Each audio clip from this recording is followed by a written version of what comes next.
Okay, ಈ ಕಡೆ ಗಮನ ಕೊಡ್ರಿ. ಧಾತುಗಳ ಆವರ್ತನೀಯ ವರ್ಗೀಕರಣ. ಇಲ್ಲಿ ನೋಡಿ, ನೀವು ಒಂದು ದಿನಸಿ ಅಂಗಡಿಗೆ ಹೋದ್ರಿ ಅಂತ ಇಟ್ಕೊಳ್ಳಿ. ಅಲ್ಲಿ ಸೋಪು, ಅಕ್ಕಿ, ಟೀ ಪುಡಿ, ಬೇಳೆ ಒಟ್ಟು ಒಂದು ಕಡೆ ಗುಂಪಾಗಿ ಒಂದು ಕಡೆ ಹಾಕಿರ್ತಾರ? ಇಲ್ಲ. ಅಲ್ಲಿ ಏನ್ ಮಾಡ್ತಾರೆ ಅಂತಂದ್ರೆ, ರಿಪೀಟ್ ಮಾಡಬಾರ್ದು, ಅಲ್ಲಿ ಏನ್ ಮಾಡ್ತಾರೆ ಅಂದ್ರೆ ಸೋಪ ಒಂದ್ ಕಡೆಗೆ, ಆಮೇಲೆ ಸಾಂಬಾರು ಪದಾರ್ಥಗಳ ಚಕ್ಕಿ, ಲವಂಗ, ಲವಂಗ ಅವೇ ಒಂದ್ ಕಡೆಗೆ, ದಿನಸಿ ಕಾಳುಗಳು ಅಕ್ಕಿ, ಬೇಳೆ ಇವೇ ಒಂದ್ ಕಡೆಗೆ ಜೋಡಿಸಿರ್ತದ. ಮತ್ತೆ ಸೋಪ್ ಇರ್ತದಾರಲ್ಲ ಒಂದ್ ಕಡೆಗೆ, ಸೋಪನ್ನು ಜೋಡಿಸಿರ್ತದಾರಲ್ಲ ಅಲ್ಲಿ ಮತ್ತೆ ಬೇರೆ ಬೇರೆ ಐಟಮ್ ಅನ್ನು, ಹೇಗೆ ಮೈ ತೊಳೆಯುವ ಸೋಪೆ ಒಂದ್ ಕಡೆ ರೋದಲ್ಲಿ ಒಂದ್ ಕಡೆ ಕ್ರಮಬದ್ಧವಾಗಿ ಜೋಡಿಸಿರ್ತಾರೆ, ಬಟ್ಟೆ ತೊಳೆಯುವ ಸೋಪನ್ನೇ ಒಂದ್ ಕಡೆ ಕ್ರಮಬದ್ಧವಾಗಿ ಜೋಡಿಸಿರ್ತಾರೆ, ಪಾತ್ರೆ ತೊಳೆಯುವ ಸೋಪನ್ನೇ ಒಂದ್ ಕಡೆ ಕ್ರಮಬದ್ಧವಾಗಿ ಜೋಡಿಸಿರ್ತಾರೆ. ಇದಕ್ಕೆ ಏನಂತ ಕರೀತಾರಪ್ಪ ಅಂತಂದ್ರೆ ಕ್ರಮಬದ್ಧ ಜೋಡಣೆ. ಅದೇ ರೀತಿ ವಿಜ್ಞಾನಿಗಳು ಇಲ್ಲಿ ಧಾತು modern periodic table of the elements long form ಅಂದ್ರೆ ಆಧುನಿಕ ಆವರ್ತ ಕೋಷ್ಟಕ. ಅದೇ ರೀತಿ ವಿಜ್ಞಾನಿಗಳು ಏನ್ ಮಾಡಿದ್ರೆ ಗೊತ್ತಾ, ಇವನ್ನೆಲ್ಲವನ್ನೂ ಒಂದೇ ಕಡೆಗೆ ನಾವು ಅರ್ಥ ಮಾಡ್ಕೊಳ್ಳೋಕ್ಕಿಂತನೂ ಜೋಡಿಸ್ಬಿಡೋಣ, ಇವನ್ನ ಕ್ರಮಬದ್ಧವಾಗಿ ಜೋಡಿಸೋಣ ಅಂತ ತಿಳ್ಕೊಂಡು ಏನ್ ಮಾಡಿದ್ರು ವಿಜ್ಞಾನಿಗಳು ಈ ಧಾತುಗಳನ್ನ ಕ್ರಮಬದ್ಧವಾಗಿ ಜೋಡಿಸಿ ಗೊಂದಲದಿಂದ ಹೊರಬಂದರು. ಅದರಲ್ಲಿ ಮೊದಲೇ ಯಾರಪ್ಪ ಅಂತಂದ್ರೆ, ಈ ರೀತಿ ಪ್ರಯತ್ನ ಮಾಡಿದ ವಿಜ್ಞಾನಿಗಳಲ್ಲಿ ಮೊದಲೇ ವಿಜ್ಞಾನಿ ಯಾರಪ್ಪ ಅಂತಂದ್ರೆ ಡೋಬರೈನರ್ ಅಂತಕ್ಕಂಥ ಮೊದಲನೇ ವಿಜ್ಞಾನಿ. ಆ ವಿಜ್ಞಾನಿ ಹೆಸರೇನಪ್ಪ? ಡೋಬರೈನರ್. ನಾನಿಲ್ಲಿ ಇವ್ರು ಏನ್ ಮಾಡಿರಪ್ಪ ಅಂತಂದ್ರೆ 3 ಧಾತುಗಳ ಗುಂಪನ್ನು ರಚನೆ ಮಾಡಿದ್ರು. 3 ಧಾತುಗಳ ಗುಂಪು ಹೇಗೆ? ಉದಾಹರಣೆ ಒಂದು ಗುಂಪನ್ನ ತೋರಿಸ್ತಾನೆ ನೋಡ್ರಿ. ಲಿಥಿಯಂ, ನಂತರ ಸೋಡಿಯಂ, ನಂತರ ಪೊಟ್ಯಾಸಿಯಂ. ಇವುಗಳ ಪರಮಾಣು ರಾಶಿ ಅಂತ ಎದುರಿಗೆ ಬರೀತಾನೆ ನಾನು. ಲಿಥಿಯಮಿನ ಪರಮಾಣು ರಾಶಿ 6.9, ಸೋಡಿಯಂನ ಪರಮಾಣು ರಾಶಿ 23.0, ಪೊಟ್ಯಾಸಿಯಂನ ಪರಮಾಣು ರಾಶಿ 39.0. ಹೌದಾ? ಡೋಬರೈನರ್ ಏನ್ ಮಾಡಿರಪ್ಪ ಅಂತಂದ್ರೆ 3 ಧಾತುಗಳ ಗುಂಪನ್ನು ರಚಿಸಿದರು. ಈ ಗುಂಪಿಗೆ ತ್ರಿವಳಿ ಗುಂಪು ಎಂದು ಕರೆದರು. ಈ ಗುಂಪಿಗೆ ಏನಂತ ಕರೆದಪ್ಪ? ತ್ರಿವಳಿ ಗುಂಪು. ನಾನು ಇಲ್ಲೊಂದು ಲೆಕ್ಕ ಮಾಡ್ತಾನೆ, ಹಾಗೆ ನೋಡ್ರಿ. ಇಲ್ಲೊಂದು ಲೆಕ್ಕ ಮಾಡ್ತಾನೆ, ಹಾಗೆ ನೋಡ್ರಿ. ಏನ್ ಲೆಕ್ಕ ಮಾಡ್ತಾನಪ್ಪ ಅಂತಂದ್ರೆ, ಇಲ್ಲಿ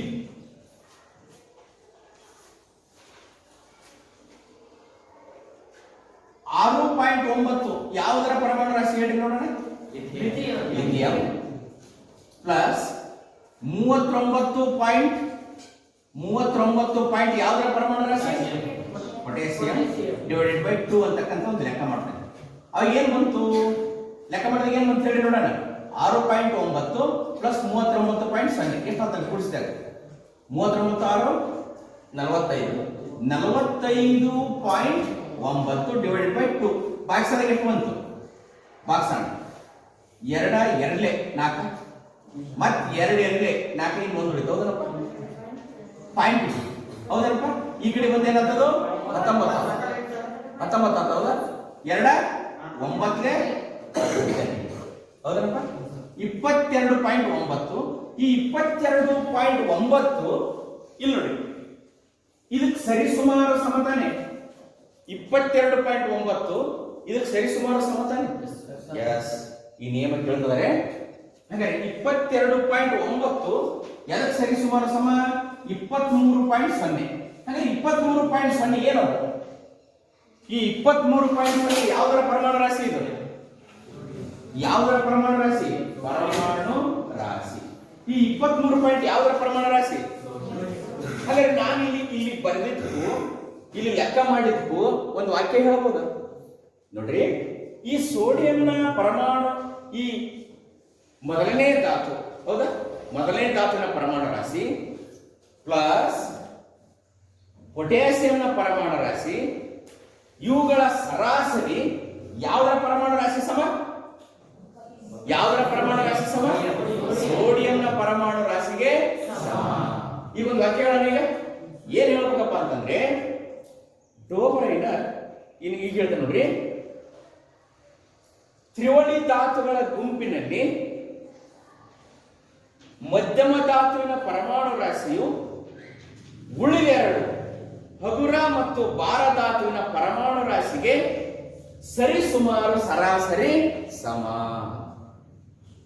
ಓಕೆ, ಇನ್ನೊಂದ್ಸರಿ ಹೇಳೋಣ. ಅಂದರೆ ನೋಡ್ರಿ, ಡೋಬರೈನರ್ನ ತ್ರಿವಳಿ ನಿಯಮವನ್ನ ವಿವರಿಸಿ ಅಂತ ಪ್ರಶ್ನೆ ಬರುತ್ತೆ. ಅವ ನೀವೇನ್ ಬರಬೇಕು ಗೊತ್ತಾ? ಡೋಬರೈನರ್ 3 ಧಾತುಗಳ ಗುಂಪನ್ನು ರಚಿಸಿದರು. ಆ 3 ಧಾತುಗಳ ಗುಂಪನ್ನ ತ್ರಿವಳಿ ಎಂದು ಕರೆದರು. ಮೊದಲನೇ ಮತ್ತು ಮೂರನೇ ಧಾತುವಿನ ಪರಮಾಣು ರಾಶಿಯ ಸರಾಸರಿಯು ಮಧ್ಯಮ ಧಾತುವಿನ ಪರಮಾಣು ರಾಶಿಗೆ ಸರಿಸುಮಾರು ಸಮ. ಅಥವಾ ಈ ತರನೇ ಹೇಳ್ಬೋದು. ಈ ಎರಡನೇ ವಾಕ್ಯ ಬರೀ ಕರೆಕ್ಟ್, ಈಸಿ. ಅಥವಾ ತ್ರಿವಳಿ ಧಾತುಗಳ ಗುಂಪಿನಲ್ಲಿ ಮಧ್ಯಮ ಧಾತುವಿನ ಪರಮಾಣು ರಾಶಿಯು ಉಳಿದೆರಡು ಧಾತುಗಳ ಪರಮಾಣು ರಾಶಿಗಳ ಸರಿಸುಮಾರು ಸರಾಸರಿಗೆ ಸಮ. ವಾಕ್ಯ ಕರೆಕ್ಟ್ ಐತಾನೆ? ಇಷ್ಟು ಬರೆದು ನೋಡಪ್ಪ, ನಿಮಗೆ 2 ಅಂಕ. ಓಕೆ, ಬರ್ಕತ್ತೀರಿ ನೋಟ್ಸ್ ಅನ್ನು ಬರ್ತೀನಿ.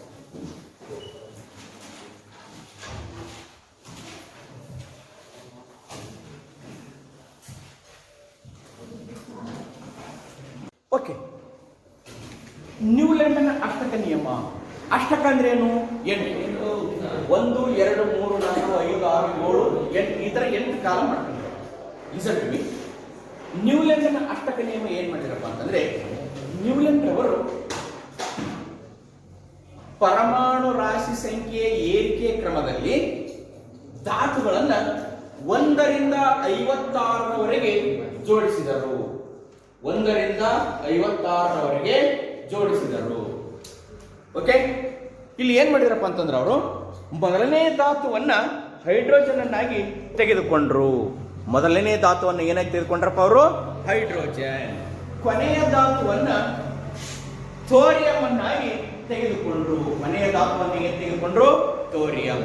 ಒಟ್ಟು ಅವರು 56 ಧಾತುಗಳನ್ನ 1 ರಿಂದ 56 ಧಾತುಗಳನ್ನ 1 ರಿಂದ 8 ಬರುವಂತೆ ಅಂದ್ರೆ ಅಷ್ಟಕಗಳ ವಿನ್ಯಾಸದಲ್ಲಿ ಜೋಡಿಸಿದರು. ನ್ಯೂಲ್ಯಾಂಡ್ ರವರು, ಇನ್ನೊಂದ್ಸರಿ ಹೇಳ್ತೀನಿ, ಬಹಳ ಇಂಪಾರ್ಟೆಂಟ್ ಕೇಳಿದ ಪರೀಕ್ಷೆಗೆ. ನ್ಯೂಲ್ಯಾಂಡ್ ರವರು 1 ರಿಂದ 56 ಧಾತುಗಳನ್ನ 1 ರಿಂದ 8ರ ಹಾಗೆ ಅಷ್ಟಕ ಸೂತ್ರದ ಅಡಿಯಲ್ಲಿ ಜೋಡಿಸಿದರು. ಅಷ್ಟಕ ಸಾಲುಗಳಲ್ಲಿ ಜೋಡಿಸಿದರು. ಅವರು ಹೈಡ್ರೋಜನ್ ನಿಂದ ಹಿಡಿದು ಥೋರಿಯಂನವರೆಗೆ ಧಾತುಗಳನ್ನ ಪರಮಾಣು ರಾಶಿ ಸಂಖ್ಯೆ ಏರಿಕೆ ಕ್ರಮದಲ್ಲಿ ಅಷ್ಟಕಗಳ ವರ್ಗೀಕರಣದಂತೆ ಜೋಡಿಸಿದರು. ಈಗ ಏನಾಯ್ತು ಅಂತಂದ್ರೆ, ಇಲ್ಲಿ 1ನೇ ಧಾತು ಹೈಡ್ರೋಜನ್ ಇದೆಯಲ್ಲ, ಇದು ಕರೆಕ್ಟ್ ಆಗಿ 8ನೇ ಧಾತು ಯಾವ್ದಾಗುತ್ತೆ?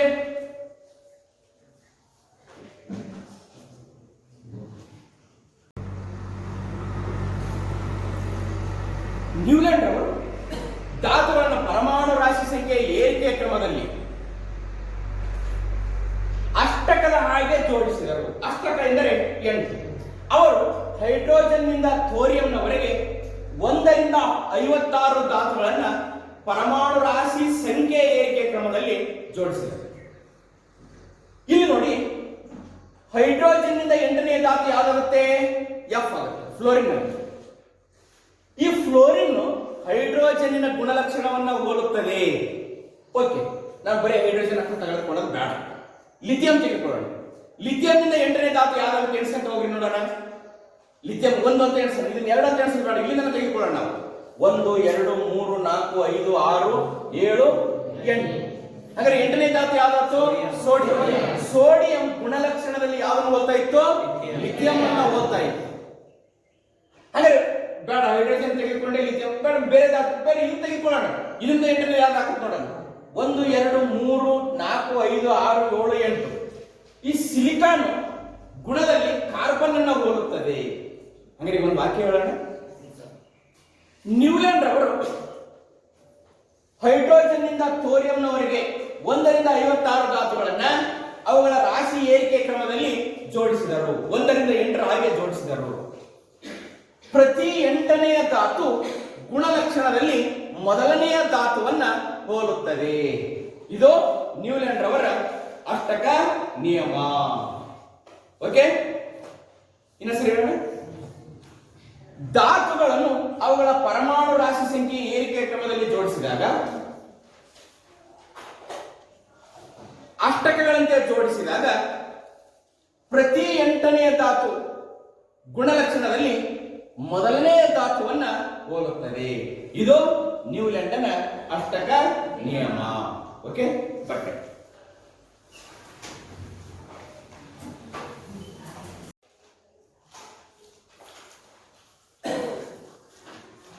ಕ್ಯಾಲ್ಸಿಯಂ ನಂತರ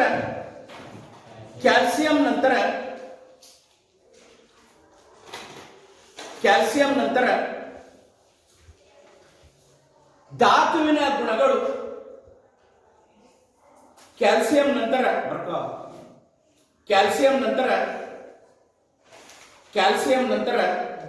ಧಾತುವಿನ ಗುಣಗಳು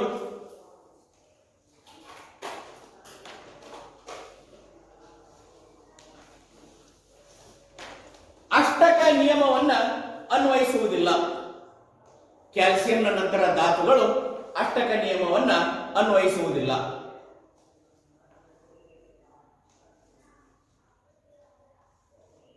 ಕ್ಯಾಲ್ಸಿಯಂನ ನಂತರ ಧಾತುಗಳು ಅಷ್ಟಕ ನಿಯಮವನ್ನು ಅನ್ವಯಿಸುವುದಿಲ್ಲ.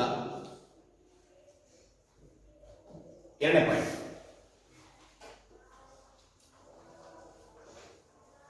56 ನಂತರದ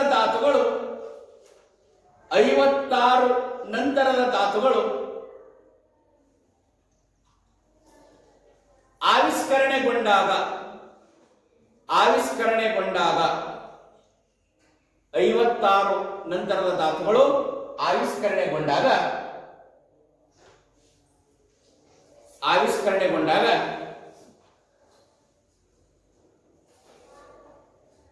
ನ್ಯೂಲ್ಯಾಂಡನ ಅಷ್ಟಕ ನಿಯಮವನ್ನ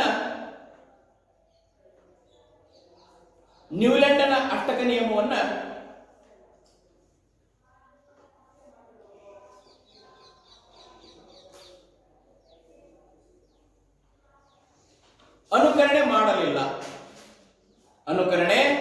ಮಾಡಲಿಲ್ಲ.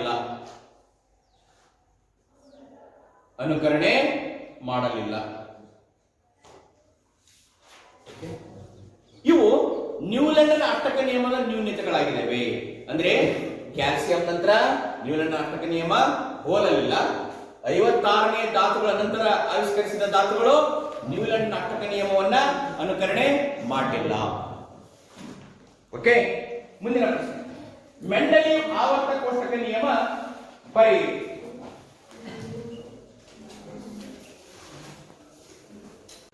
ಓಕೆ, ಮೆಂಡೆಲಿಯವನ ಆವರ್ತ ಕೋಷ್ಟಕ ನಿಯಮ.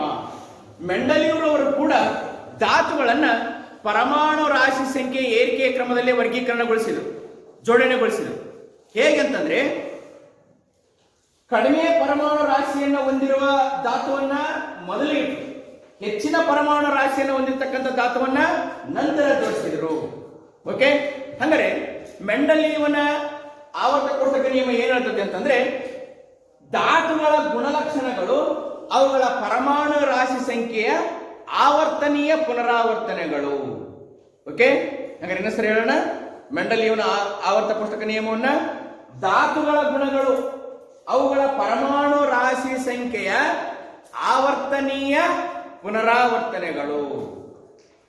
ಮೆಂಡೆಲಿಯವರು ಏನ್ ಮಾಡಿದ್ರಪ್ಪ ಅಂತಂದ್ರೆ, ಟೆಕ್ಸ್ಟ್ ಬುಕ್ ಅಲ್ಲಿ ಕೊಟ್ಟಿದ್ದಾರೆ ವಿದ್ಯಾರ್ಥಿಗಳು. ಮೆಂಡೆಲಿಯವನ ಆವರ್ತ ಕೋಷ್ಟಕವನ್ನ ಪುಟ ಸಂಖ್ಯೆ 34ರಲ್ಲಿ ಕೊಟ್ಟಿದ್ದಾರೆ. ಅಲ್ಲಿ ಆ ಪುಟ ಸಂಖ್ಯೆ 34ರಲ್ಲಿ ಹಾಗಾದ್ರೆ ಮೆಂಡೆಲಿಯವರ ಆವರ್ತ ಕೋಷ್ಟಕದ ನಿಯಮ ಅನುಕೂಲಗಳು ಏನಿದಾವಪ್ಪ ಅಂತಂದ್ರೆ, ಕೆಲವು ಕಡೆ ಖಾಲಿ ಜಾಗವನ್ನು ಬಿಟ್ಟಿದ್ದಾರೆ ನೋಡಿ. ಮೆಂಡೆಲಿಯವರ ಆವರ್ತ ಕೋಷ್ಟಕ ಕೋಷ್ಟಕದಲ್ಲಿ ಖಾಲಿ ಜಾಗ ಬಿಟ್ಟಿದಾರಲ್ಲ, ಮೆಂಡೆಲಿಯವರ ಆವರ್ತ ಕೋಷ್ಟಕ ನಿಯಮದ ಅನುಕೂಲ ಏನಪ್ಪಾ ಅಂತಂದ್ರೆ, ಈ ಖಾಲಿ ಜಾಗವನ್ನ ಅವರು ಇನ್ನೂ ಊಹಿಸಲಾರದೆ ಅಥವಾ ಇನ್ನೂ ಕಂಡು ಹಿಡಿಯಲಾಗದ ಅಥವಾ ಇನ್ನೂ ಆವಿಷ್ಕರಿಸಲಾಗದ ಧಾತುಗಳನ್ನ ಅಲ್ಲಿ ಬರೆಯಲು ಅನುಕೂಲ ಮಾಡಿಕೊಟ್ಟರು. ಅರ್ಥ ಆಯ್ತಾ? ಮೆಂಡೆಲಿಯವರವರು ಏನ್ ಮಾಡಿರಪ್ಪ ಅಂತಂದ್ರೆ, ಅವರ ಕೋಷ್ಟಕದಲ್ಲಿ ಖಾಲಿ ಜಾಗವನ್ನು ಬಿಟ್ಟಿದ್ದರು. ಆ ಖಾಲಿ ಜಾಗದಲ್ಲಿ ಇನ್ನೂ ಆವಿಷ್ಕರಿಸಲಾಗದೇ ಇರುವ ಧಾತುಗಳನ್ನ ಅಲ್ಲಿ ಬರೆಯಲು ಖಾಲಿ ಜಾಗವನ್ನ ಬಿಟ್ಟಿದ್ದರು. ಇದು ಮೆಂಡಲಿಯವರ ಆವರ್ತ ಕೋಷ್ಟಕದ ಒಂದು ಅನುಕೂಲಗಳು. ಅರ್ಥ ಆಯ್ತಾ? ಬರ್ಕಟ್ಟು.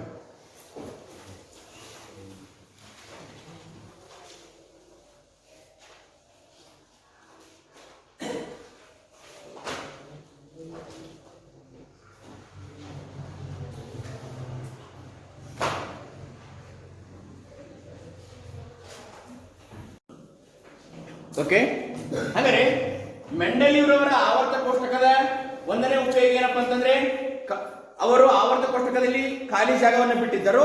ಆ ಖಾಲಿ ಜಾಗವನ್ನ ಇನ್ನು ಆವಿಷ್ಕಾರವಾಗದೇ ಇರುವ ಧಾತುಗಳಿಗೆ ಜಾಗ ಎಂದು ಸೂಚಿಸಿದರು. ಇನ್ನೊಂದು ಅವರ ಪ್ರಮುಖ ಅಂಶ ಏನಪ್ಪಾ ಅಂತಂದ್ರೆ, ಇನ್ನು ಆವಿಷ್ಕಾರವಾಗದೇ ಇರತಕ್ಕಂತ ಜಡ ಅನಿಲಗಳಾದ ಹೀಲಿಯಂ, ನಿಯಾನ್, ಆರ್ಗಾನ್, ಕ್ರಿಪ್ಟಾನ್ ಇವುಗಳಿಗೆ ಸ್ಥಳವನ್ನ ಮೊದಲೇ ಕಾಯ್ದಿರಿಸಿದ್ದರು. ಇದು ಮೆಂಡಲಿಯವರವರ ಆವರ್ತ ಕೋಷ್ಟಕದ ಅನುಕೂಲಗಳು. ಮತ್ತೇನು ಹೇಳಿದ್ರು, ಮೆಂಡಲಿಯವರವರು ಆವರ್ತ ಕೋಷ್ಟಕದಲ್ಲಿ ಕಂಬ ಸಾಲುಗಳನ್ನ ಗುಂಪುಗಳು ಎಂದು ಕರೆದರು. ಇಲ್ಲಿ ಕಂಬ ಸಾಲುಗಳು ಏನಿದಾವಲ್ಲ, ಕಂಬ ಸಾಲುಗಳನ್ನ ಗುಂಪುಗಳು ಎಂದು ಕರೆದರು. ನಿಮಗೆ ಪ್ರಶ್ನೆ ಕೇಳ್ತಾರೆ, ಗುಂಪುಗಳು ಎಂದರೆ ಏನಂತ ಪ್ರಶ್ನೆ ಕೇಳ್ತಾರೆ. ಆವರ್ತ ಕೋಷ್ಟಕದ ಕಂಬ ಸಾಲುಗಳನ್ನ ಏನಂತ ಕರೀತಾರೆ? ಗುಂಪುಗಳು ಎಂದು ಕರೆಯುತ್ತಾರೆ. ಮತ್ತೆ ಆವರ್ತಗಳು ಎಂದರೆ ಏನು ಅಂತ ಕೇಳ್ತಿದ್ದಾರೆ. ಆವರ್ತ ಕೋಷ್ಟಕದ ಅಡ್ಡ ಸಾಲುಗಳನ್ನು ಏನಂತ ಕರೀತಿದ್ದಾರೆ? ಆವರ್ತಗಳು ಅಂತ ಕರೀತಾರೆ. ಇದನ್ನು ಯಾರು ಸೂಚನೆ ಮಾಡಿರಪ್ಪ? ಮೆಂಡಲಿಯವರವರು. ಓಕೆ, ಲಾಸ್ಟ್ ಕ್ವೆಶ್ಚನ್ ಬರ್ತಾರೆ. ಮೆಂಡಲಿಯವರವರ ಇದನ್ನ ಕಂಬಗಳು ಆವರ್ತಗಳು ಅಂತ ಬರ್ಸ್ಬೇಕಲ್ವಾ? ಬರ್ತಾರೆ. ಕಂಬಗಳು ಮತ್ತು ಆವರ್ತಗಳು, ಐ ಆಮ್ ಸಾರಿ, ಗುಂಪುಗಳು ಅಂತ ಬರ್ತಾರೆ. ಫಸ್ಟ್ ಹೆಡ್ಲೈನ್ ಗುಂಪುಗಳು, ಅದರಲ್ಲಿನೇ ಬರ್ಕರಿ ಗುಂಪುಗಳು. ರಿಪೀಟ್ ಮಾಡಬಾರ್ದು ನೋಡಿ, ಗುಂಪುಗಳು. ಆಯ್ತಾ? ಆವರ್ತ ಕೋಷ್ಟಕದ ಕಂಬ ಸಾಲುಗಳನ್ನು ಗುಂಪುಗಳು ಎನ್ನುವರು. ಆವರ್ತ ಕೋಷ್ಟಕದ ಕಂಬ ಸಾಲುಗಳನ್ನು ಏನಂತ ಕರೀತಾರಪ್ಪ? ಗುಂಪುಗಳು ಎಂದು ಕರೆಯುವರು. ಆಯ್ತು? ಆವರ್ತ ಕೋಷ್ಟಕದ ಕಂಬ ಸಾಲುಗಳನ್ನ ಗುಂಪುಗಳು ಎನ್ನುವರು.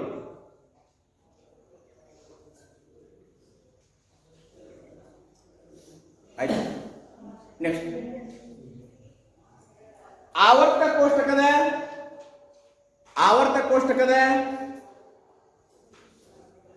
ಅಡ್ಡ ಸಾಲುಗಳನ್ನು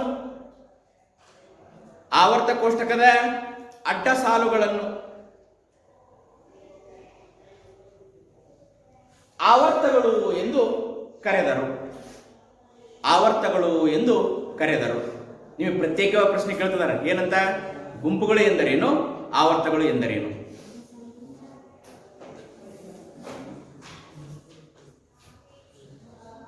ಗುಂಪುಗಳು ಎಂದರೇನು, ಆವರ್ತಗಳು ಎಂದರೇನು?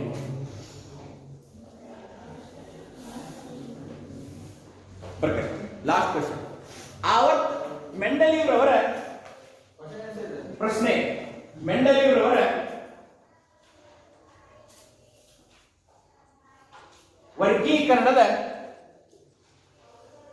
ವರ್ಗೀಕರಣದ ಮಿತಿಗಳು. ಮೆಂಡಲಿಯವರವರ ವರ್ಗೀಕರಣದ ಮಿತಿಗಳು. ಒಂದೇ ಪಾಯಿಂಟ್ ಬರ್ಕೊಳ್ರಿ.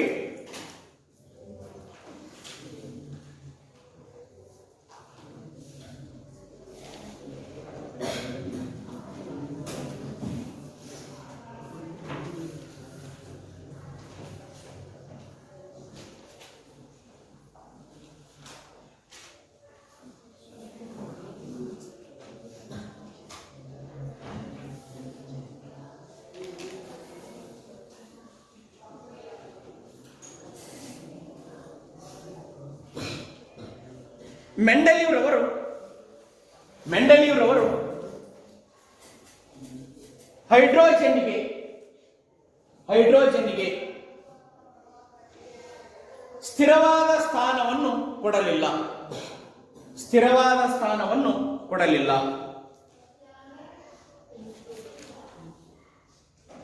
ಮೆಂಡಲಿಯವರವರು ಹೈಡ್ರೋಜನ್ನಿಗೆ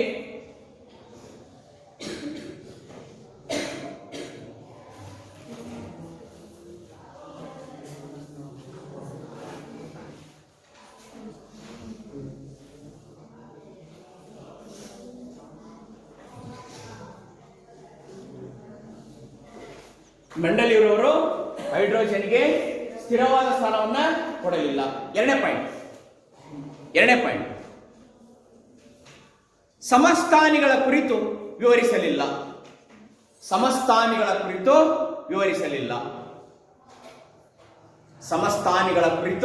ವಿವರಿಸಲಿಲ್ಲ. ಇವೆರಡು ಏನಪ್ಪ? ಮೆಂಡಲ್ ಇವರವರ ಆವರ್ತ ಕೋಷ್ಟಕದ ಮಿತಿಗಳು.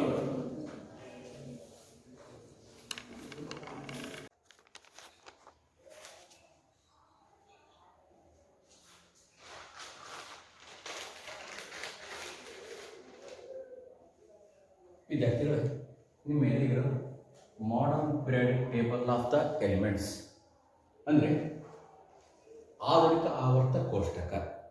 ಆಧುನಿಕ ಆವರ್ತ ಕೋಷ್ಟಕ ನಿಯಮ ಏನು ಹೇಳುತ್ತೆ?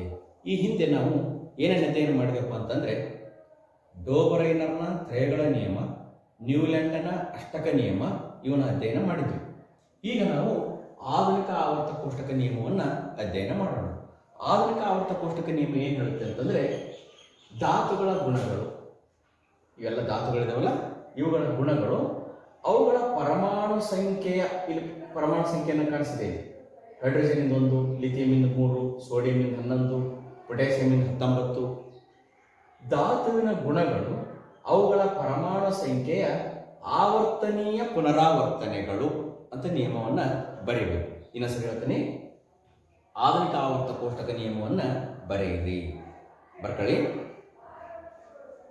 ಧಾತುಗಳ ಗುಣಗಳು ಅವುಗಳ ಪರಮಾಣು ಸಂಖ್ಯೆಯ ಆವರ್ತನೀಯ ಪುನರಾವರ್ತನೆಗಳು. ನಂತರ ವಿದ್ಯಾರ್ಥಿಗಳು, ಇಲ್ಲಿ ನಾವು ಆಧುನಿಕ ಆವರ್ತ ಕೋಷ್ಟಕದಲ್ಲಿ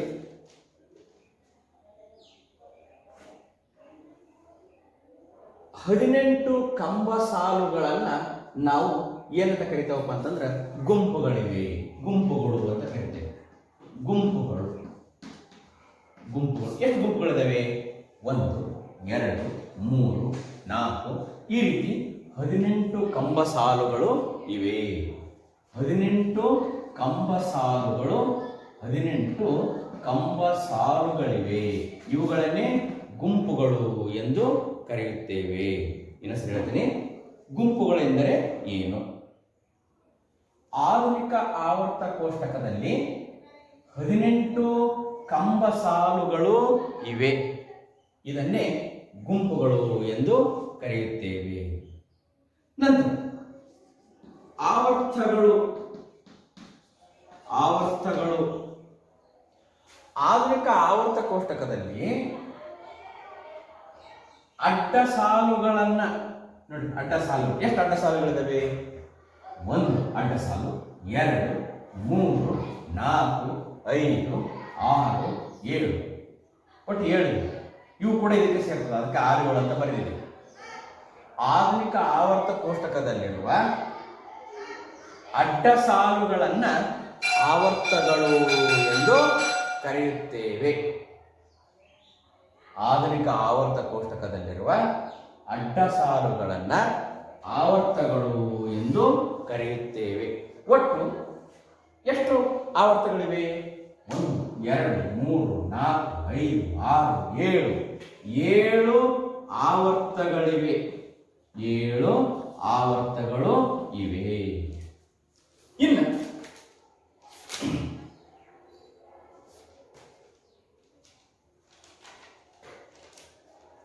ವಿದ್ಯಾರ್ಥಿಗಳು,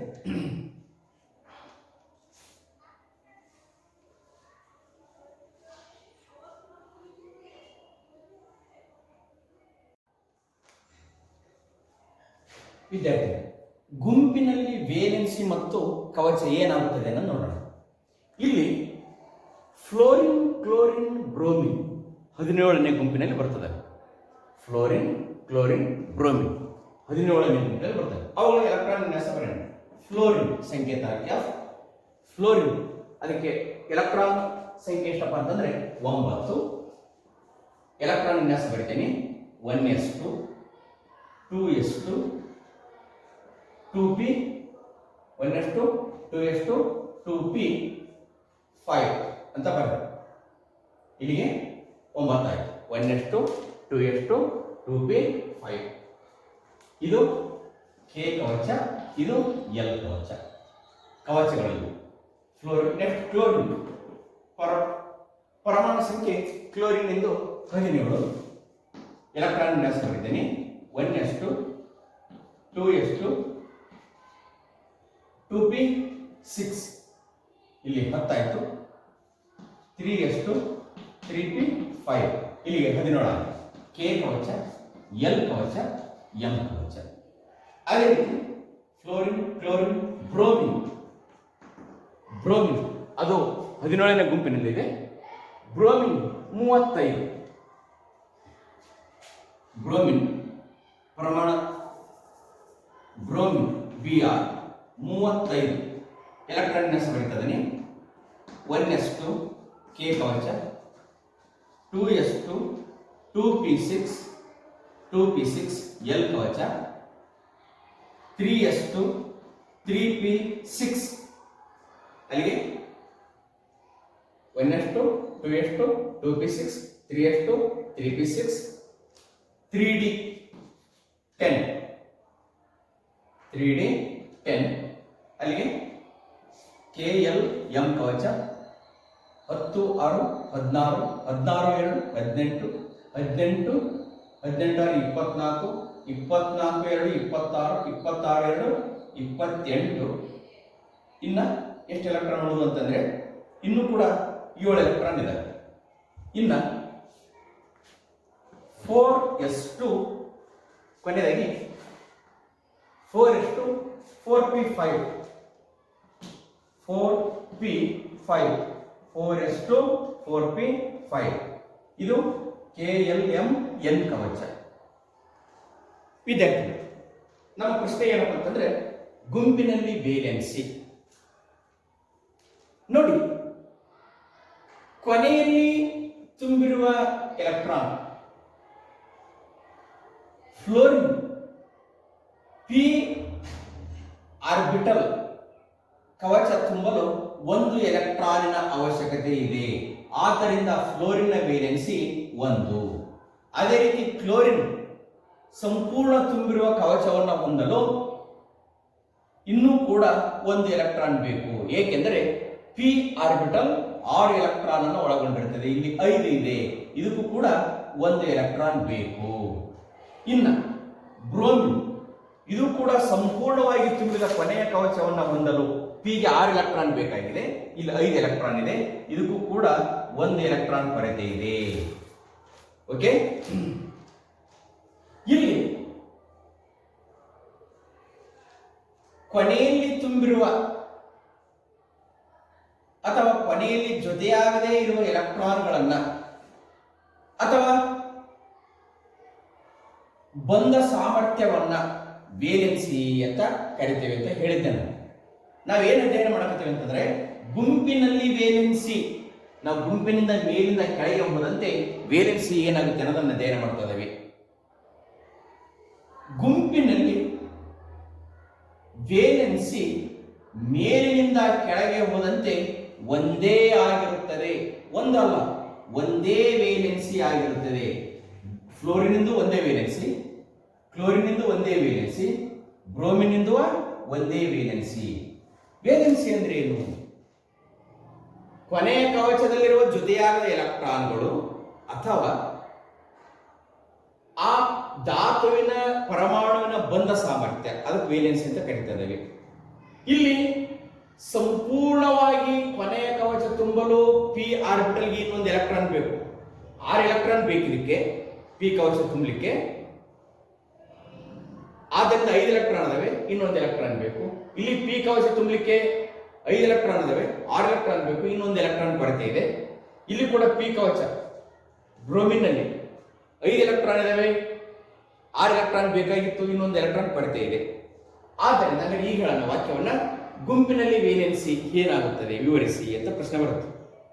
ಆವರ್ತ ಕೋಷ್ಟಕದ ಗುಂಪಿನಲ್ಲಿ ವೇಲೆನ್ಸಿಯನ್ನು ವಿವರಿಸಿ. ಗುಂಪಿನಲ್ಲಿ ಮೇಲಿಂದ ಕೆಳಗೆ ಹೋದಂತೆ, ಉದಾಹರಣೆ ಫ್ಲೋರಿನ್, ಕ್ಲೋರಿನ್, ಬ್ರೋಮಿನ್, ಅವುಗಳ ಎಲೆಕ್ಟ್ರಾನ್ ವಿನ್ಯಾಸವನ್ನು ಬರೆದಾಗ ವೇಲೆನ್ಸಿಯು ಒಂದೇ ಆಗಿರುತ್ತದೆ. ಮೇಲಿನಿಂದ ಕೆಳಗೆ ಬಂದಂತೆ ವೇಲೆನ್ಸಿಯು ಒಂದೇ ಆಗಿರುತ್ತದೆ. ಇಷ್ಟು ಉತ್ತರ ಬರ್ತದೆ ಸಾಕು. ಇನ್ನು ಗುಂಪಿನಲ್ಲಿ ಕವಚ ವಿವರಿಸಿ. ಗುಂಪಿನಲ್ಲಿ ಆವರ್ತ ಕೋಷ್ಟಕದ ಗುಂಪಿನಲ್ಲಿ ಕವಚಗಳನ್ನ ವಿವರಿಸಿ. ಅಂದ್ರೆ ಗುಂಪಿನಲ್ಲಿ ಅಂದ್ರೆ ಈ ತರ ಮೇಲಿಂದ ಕೆಳಗೆ ಹೋದಂತೆ ಕವಚಗಳೇನಾಗ್ತದವೆ. ವಿದ್ಯಾರ್ಥಿಗಳು ನಿಮಗೆ ಕವಚಗಳು ಅಂತ ಅಂದ್ರೆ ನೆನಪಿರಬೇಕು. ಇದು ಪರಮಾಣು ಅಂತ ನಾವು ಬರೆದುಕೊಂಡ್ರೆ, ಇದು ಒಳಗಡೆ ಪರಮಾಣುವಿನ ಕೇಂದ್ರ ಭಾಗದಲ್ಲಿ ಪ್ರೋಟಾನ್ ಮತ್ತು ನ್ಯೂಟ್ರಾನ್ಗಳು ಇರ್ತದವೆ. ಇದನ್ನ ನಾವು ಏನಂತ ಕರೀದ್ವಿ? ನ್ಯೂಕ್ಲಿಯಸ್ ಅಂತ ಕರೆದ ಇದ್ವಿ. ನ್ಯೂಕ್ಲಿಯಸ್. ಇನ್ನ ಹೊರಗೆ ಇರ್ತಕ್ಕಂಥವು ಇವೇನಪ್ಪ ಅಂತಂದ್ರೆ ಎಲೆಕ್ಟ್ರಾನ್ಗಳು ಸುತ್ತುತ್ತಿರುವ ದಾರಿ. ಈ ಎಲೆಕ್ಟ್ರಾನ್ಗಳನ್ನು ಸುತ್ತುತ್ತಿರುವ ದಾರಿಯನ್ನು ನಾವು ಕವಚಗಳು ಅಂತ ಕರೀತಿದ್ದೇವೆ. ಇದು ಕೆ ಕವಚ, ಎಲ್ ಕವಚ, ಇದು ಎಂ ಕವಚ, ಕೊನೆ ಇರ್ತಕ್ಕಂಥದ್ದು ಏನಪ್ಪ ಅಂತಂದ್ರೆ ಎನ್ ಕವಚ. ಓಕೆ, ಅಂದ್ರೆ ಕವಚಗಳಂದ್ರೆ ಏನು? ಎಲೆಕ್ಟ್ರಾನ್ಗಳನ್ನು ಸುತ್ತಲ್ಪಟ್ಟಿರುವ ಎಲೆಕ್ಟ್ರಾನ್ಗಳು ಸುತ್ತುವರಿಯುವ ಅಥವಾ ಎಲೆಕ್ಟ್ರಾನ್ಗಳು ತುಂಬಲ್ಪಡುವ ಸ್ಥಳಾವಕಾಶವೇ ಕವಚಗಳು. ನೋಡ್ರಿ, ಕೆ ಕವಚ, ಎಲ್ ಕವಚ, ಎಂ ಕವಚ, ಎನ್ ಕವಚ. ನಮ್ಮ ಪ್ರಶ್ನೆ ಏನಪ್ಪಾ ಅಂತಂದ್ರೆ ಗುಂಪಿನಲ್ಲಿ ಕವಚಗಳ ಸ್ಥಿತಿಯನ್ನು ವಿವರಿಸಿ ಅಥವಾ ಗುಂಪಿನಲ್ಲಿ ಕವಚಗಳನ್ನು ವಿವರಿಸಿ. ಗುಂಪಿನಲ್ಲಿ ಮೇಲಿಂದ ಕೆಳಗೆ ಬಂದಂತೆ ನೋಡ್ರಿ, ಫ್ಲೋರಿನ್, ಕ್ಲೋರಿನ್, ಬ್ರೋಮಿನ್ ಮೇಲಿಂದ ಕೆಳಗೆ ಬಂದದೆ. ಫ್ಲೋರಿನ್, ಕ್ಲೋರಿನ್, ಬ್ರೋಮಿನ್ ಎಲೆಕ್ಟ್ರಾನ್ ವಿನ್ಯಾಸ ಬರ್ತದೆ. ಇಲ್ಲಿ ಎಷ್ಟು ಕವಚಗಳಿದಾವೆ? 2 ಕವಚಗಳಿದಾವೆ. K L. ಕ್ಲೋರಿನ್ ಅಲ್ಲಿ ಎಷ್ಟು ಕವಚಗಳಿದಾವೆ? 1, 2, 3 ಕವಚಗಳಿದಾವೆ. K L M. ಬ್ರೋಮಿನ್ ಅಲ್ಲಿ ಎಷ್ಟು ಕವಚಗಳಿದಾವೆ? K L M N. 4 ಕವಚಗಳಿದಾವೆ. ಗುಂಪಿನಲ್ಲಿ ಪ್ರಶ್ನೆ ಏನ್ ಬರುತ್ತೆ ಅಂತಂದ್ರೆ ಗುಂಪಿನಲ್ಲಿ ಕವಚವನ್ನು ವಿವರಿಸಿ. ಅದಕ್ಕೆ ಉತ್ತರ ನೀವೇನ್ ಬರೀಬೇಕು ಅಂತಂದ್ರೆ ಗುಂಪಿನಲ್ಲಿ ಮೇಲಿನಿಂದ ಕೆಳಗೆ ಹೋದಂತೆ ಪರಮಾಣುವಿನಿಂದ ಪರಮಾಣುವಿಗೆ, ಪ್ರತಿಯೊಂದು ಧಾತುವಿನಿಂದ ಧಾತುವಿಗೆ ಒಂದು ಕವಚಗಳ ಸಂಖ್ಯೆಯಲ್ಲಿ 1 ಹೆಚ್ಚಾಗುತ್ತದೆ. ಅಥವಾ ಗುಂಪಿನಲ್ಲಿ ಮೇಲಿನಿಂದ ಕೆಳಗೆ ಹೋದಂತೆ ಪರಮಾಣುವಿನಿಂದ ಪರಮಾಣುವಿಗೆ 1 ಕವಚ ಹೆಚ್ಚಾಗುತ್ತಾ ಹೋಗುತ್ತದೆ. ಅದರಂತೆ ಪರಮಾಣುವಿನ ಗಾತ್ರವು ಕೂಡ ಏನಾಗುತ್ತೆ? ದೊಡ್ಡದಾಗುತ್ತಾ ಹೋಗುತ್ತದೆ.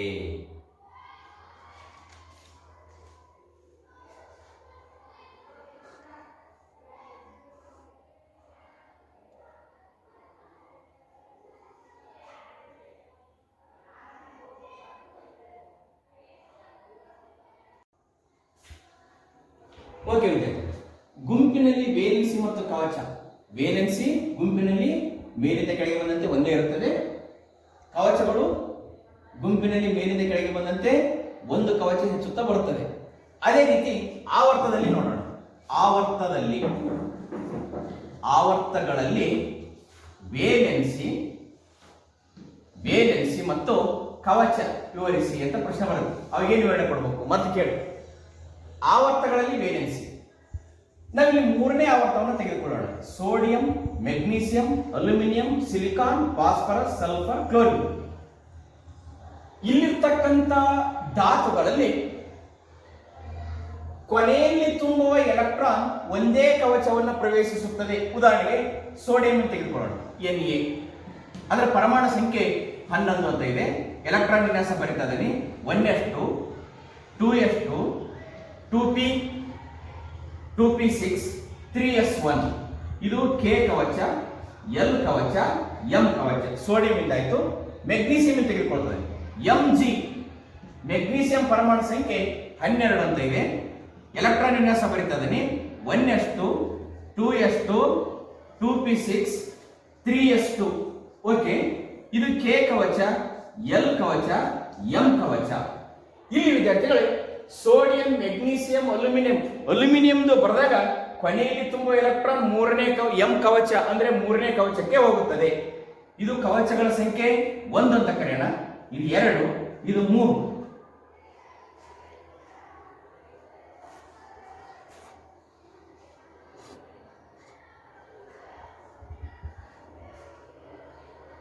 ಓಕೆ, ಇಲ್ಲಿ ನಾವು ಸೋಡಿಯಂ, ಮೆಗ್ನೀಸಿಯಂ, ಅಲ್ಯೂಮಿನಿಯಂ, ಸಿಲಿಕಾನ್ ಎಲ್ಲಾ ಧಾತುಗಳ ಎಲೆಕ್ಟ್ರಾನ್ ವಿನ್ಯಾಸವನ್ನು ಬರೆದಾಗಲೂ ಕೂಡ ಕೊನೆಯಲ್ಲಿ ತುಂಬುವ ಎಲೆಕ್ಟ್ರಾನ್ ಮೂರನೇ ಕವಚವಾದ ಎಂ ಕವಚವನ್ನೇ ಪ್ರವೇಶಿಸುತ್ತದೆ. ಇಲ್ಲಿ ಸೋಡಿಯಂನ ವೇಲೆನ್ಸಿ ಒಂದಾಗಿದೆ, ಮೆಗ್ನೀಸಿಯಂನ ವೇಲೆನ್ಸಿ ಮೆಗ್ನೀಸಿಯಂ ಸಂಪೂರ್ಣವಾಗಿ ತುಂಬಿದೆ, ಆದ್ದರಿಂದ ಮೆಗ್ನೀಸಿಯಂನ ವೇಲೆನ್ಸಿ 0. ಓಕೆ, ಇಲ್ಲಿ ಆವರ್ತದಲ್ಲಿ ಎಡದಿಂದ ಬಲಕ್ಕೆ ಹೋದಂತೆ ವೇಲೆನ್ಸಿಯಲ್ಲಿ ಬದಲಾವಣೆ ಆಗುತ್ತದೆ. ಸೋಡಿಯಂ, ಮೆಗ್ನೀಸಿಯಂ, ಅಲ್ಯೂಮಿನಿಯಂ ಇಲ್ಲಿ ಎಡದಿಂದ ಬಲಕ್ಕೆ ಆವರ್ತದಲ್ಲಿ ಎಡದಿಂದ ಬಲಕ್ಕೆ ಹೋದಂತೆ ವೇಲೆನ್ಸಿ ಬೇರೆ ಬೇರೆಯಾಗಿರುತ್ತದೆ. ಉದಾಹರಣೆಗೆ ಸೋಡಿಯಂನ ವೇಲೆನ್ಸಿ 1, ಮೆಗ್ನೀಸಿಯಂನ ವೇಲೆನ್ಸಿ 0 ಆಗಿದೆ. ಆದ್ದರಿಂದ ಆವರ್ತದಲ್ಲಿ ಎಡದಿಂದ ಬಲಕ್ಕೆ ಹೋದಂತೆ ವೇಲೆನ್ಸಿ ಬೇರೆ ಬೇರೆಯಾಗಿರುತ್ತದೆ. ನಂತರ ಕವಚ ಆವರ್ತದಲ್ಲಿ ಎಡದಿಂದ ಬಲಕ್ಕೆ ಹೋದಂತೆ ಕೊನೆಯಲ್ಲಿ ತುಂಬುವ ಎಲೆಕ್ಟ್ರಾನ್ ಒಂದೇ ಕವಚಕ್ಕೆ ಸೇರುತ್ತವೆ. ಉದಾಹರಣೆ ಇಲ್ಲಿ ಸೋಡಿಯಂ ಮತ್ತು ಮೆಗ್ನೀಸಿಯಂನ ಎಲೆಕ್ಟ್ರಾನ್ ವಿನ್ಯಾಸ ವರ್ಧನೆ ಅವು ಎಂ ಕವಚಕ್ಕೆ ಸೇರಿದವೆ. ಆದ್ದರಿಂದ ಕವಚಗಳ ಸಂಖ್ಯೆ ಒಂದೇ ಆಗಿರುತ್ತದೆ, ಏಕೆಂದರೆ ಕೊನೆಯಲ್ಲಿ ತುಂಬುವ ಎಲೆಕ್ಟ್ರಾನ್ ಒಂದೇ ಕವಚವನ್ನ ಸೇರುತ್ತದೆ. ಅಂದರೆ ಆವರ್ತಗಳಲ್ಲಿ ವೇಲೆನ್ಸಿ ಮತ್ತು ಕವಚವನ್ನು ವಿವರಿಸಿರಿ ಅಂತ ಕೇಳಿದಾಗ ಆವರ್ತದಲ್ಲಿ ಎಡದಿಂದ ಬಲಕ್ಕೆ ಬಂದಂತೆ ವೇಲೆನ್ಸಿಯು ಬೇರೆ ಬೇರೆಯಾಗಿರುತ್ತದೆ. ಆವರ್ತದಲ್ಲಿ ಎಡದಿಂದ ಬಲಕ್ಕೆ ಬಂದಂತೆ ಧಾತುಗಳ ವೇಲೆನ್ಸಿಯು ಬೇರೆ ಬೇರೆಯಾಗಿರುತ್ತದೆ ಮತ್ತು ಆವರ್ತದಲ್ಲಿ ಎಡದಿಂದ ಬಲಕ್ಕೆ ಬಂದಂತೆ ಕೊನೆಯಲ್ಲಿ ತುಂಬುವ ಎಲೆಕ್ಟ್ರಾನ್ ಒಂದೇ ಕವಚವನ್ನು ಸೇರುವುದರಿಂದ ಒಂದೇ ಸಂಖ್ಯೆಯ ಕವಚಗಳು ಇರುತ್ತವೆ. ಆದ್ದರಿಂದ ಕವಚಗಳು ಒಂದೇ ಸಂಖ್ಯೆಯಲ್ಲಿ ಇರುತ್ತವೆ. ಪ್ರಶ್ನೆ, ಆವರ್ತಗಳಲ್ಲಿ ವೇಲೆನ್ಸಿ ಮತ್ತು ಕವಚವನ್ನು ವಿವರಿಸಿರಿ. ಆವರ್ತದಲ್ಲಿ ಎಡದಿಂದ ಬಲಕ್ಕೆ ಬಂದಂತೆ ವೇಲೆನ್ಸಿಯು ಬೇರೆ ಬೇರೆಯಾಗಿರುತ್ತದೆ.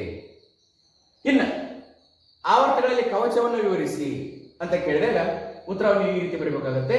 ಆವರ್ತದಲ್ಲಿ ಎಡದಿಂದ ಬಲಕ್ಕೆ ಬಂದಂತೆ ಕೊನೆಯಲ್ಲಿ ತುಂಬುವ ಎಲೆಕ್ಟ್ರಾನ್ ಒಂದೇ ಕವಚವನ್ನ ಆಕ್ರಮಿಸುವುದರಿಂದ ಆವರ್ತದಲ್ಲಿ ಎಡದಿಂದ ಬಲಕ್ಕೆ ಹೋದಂತೆ ಕವಚಗಳ ಸಂಖ್ಯೆಯು ಒಂದೇ ಆಗಿರುತ್ತದೆ.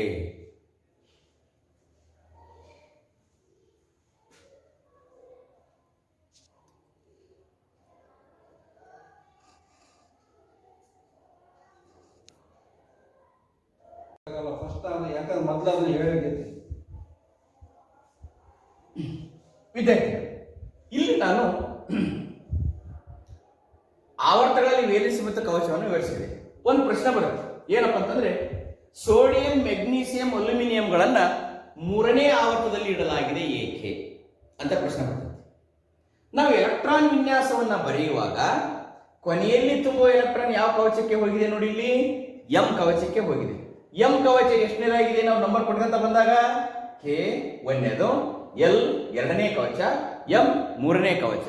ಆದ್ದರಿಂದ sodium, magnesium, aluminium, silicon, phosphorus, sulphur, chlorine, argon ಇವುಗಳಲ್ಲಿ ಕೊನೆಯಲ್ಲಿ ತುಂಬುವ ಎಲೆಕ್ಟ್ರಾನ್ ಒಂದೇ ಎಂ ಕವಚವಾದ ಮೂರನೇ ಕವಚಕ್ಕೆ ಹೋಗಿವೆ. ಆದ್ದರಿಂದ ಇವುಗಳನ್ನ ಆಧುನಿಕ ಆವರ್ತ ಕೋಷ್ಟಕದಲ್ಲಿ ಮೂರನೇ ಆವರ್ತದಲ್ಲಿ ಇರಿಸಲಾಗಿದೆ. ಇನ್ನೊಂದ್ಸರಿ ಹೇಳ್ತೇನೆ ಪ್ರಶ್ನೆನ. ಸೋಡಿಯಂ, ಮೆಗ್ನೀಸಿಯಂ, ಅಲ್ಯೂಮಿನಿಯಂ ಇವುಗಳನ್ನು ಮೂರನೇ ಆವರ್ತದಲ್ಲಿ ಇಡಲಾಗಿದೆ ಏಕೆ? ಉತ್ತರ ಈ ರೀತಿ ಇರುತ್ತೆ. ಇವುಗಳ ಎಲೆಕ್ಟ್ರಾನ್ ವಿನ್ಯಾಸವನ್ನು ಬರೆದಾಗ ಕೊನೆಯಲ್ಲಿ ತುಂಬುವ ಎಲೆಕ್ಟ್ರಾನ್ ಮೂರನೇ ಕವಚವಾದ ಎಂ ಕವಚವನ್ನ ಪ್ರವೇಶಿಸುತ್ತವೆ. ಆದ್ದರಿಂದ ಈ ಎಲ್ಲಾ ಧಾತುಗಳನ್ನ ಮೂರನೇ ಆವರ್ತದಲ್ಲಿ ಇಡಲಾಗಿದೆ. ಹಾಗಾದ್ರೆ ನಾಲ್ಕನೇ ಆವರ್ತ ಅಂದ್ರೆ ಕೊನೆಯಲ್ಲಿ ತುಂಬುವ ಎಲೆಕ್ಟ್ರಾನ್ ನಾಲ್ಕನೇ ಕವಚ ಯಾವುದು ಬರುತ್ತೆ? ಎನ್ ಬರುತ್ತೆ. ನಾಲ್ಕನೇ ಕವಚ ಎನ್ ಬರುತ್ತೆ. ಆದ್ದರಿಂದ ಕೊನೆಯಲ್ಲಿ ತುಂಬುವ ಎಲೆಕ್ಟ್ರಾನ್ ನಾಲ್ಕನೇ ಕವಚವನ್ನು ಪ್ರವೇಶಿಸುತ್ತಿರುವುದರಿಂದ ಇವುಗಳನ್ನ ನಾಲ್ಕನೇ ಆವರ್ತದಲ್ಲಿ ಇಡಲಾಗಿದೆ. ಈ ರೀತಿಯಾಗಿ ನಾವು ವಿವರಣೆಯನ್ನ ಕೊಡಬಹುದು. ಹಾಗಾದ್ರೆ ಪ್ರಶ್ನೆ ಏನು ಬರುತ್ತೆ? ಆವರ್ತ ಕೋಷ್ಟಕದಲ್ಲಿ ಸೋಡಿಯಂ, ಮೆಗ್ನೀಸಿಯಂ, ಅಲ್ಯೂಮಿನಿಯಂ ಅನ್ನು ಏಕೆ ಮೂರನೇ ಆವರ್ತದಲ್ಲಿ ಇಡಲಾಗಿದೆ?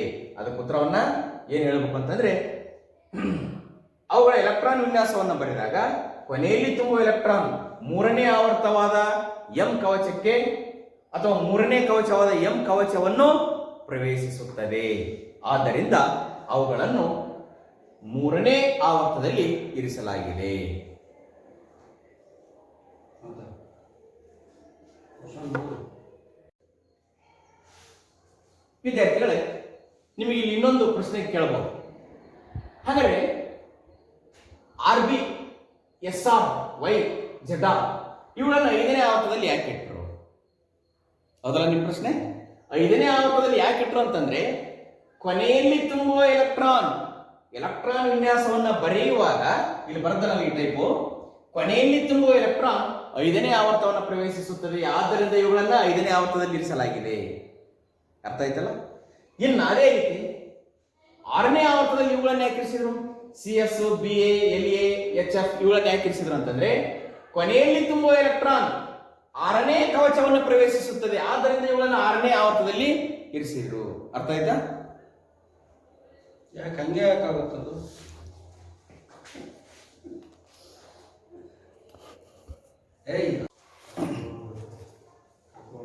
ನೆಕ್ಸ್ಟ್ ವಿದ್ಯಾರ್ಥಿಗಳೇ, ಪರಮಾಣುವಿನ ಗಾತ್ರ ವಿವರಿಸಿ.